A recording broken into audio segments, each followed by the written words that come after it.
At long last, dumating na ang aming merienda ng aking anak. Ito. Pinakuha ko ng ng ketchup kasi hindi sila nagbigay ng ketchup at saka mayonnaise. Pero yung mayonnaise kasi kung minsan wala yon, madalang yon.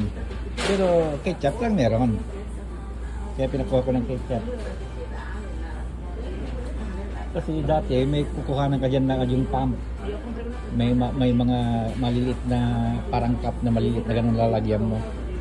Pero ngayon nasa sachet na lahat. For safety siguro. Okay, yun lang. Pagkatapos nito uwi, hilata o kaya magluluto ng ano ba ngayon?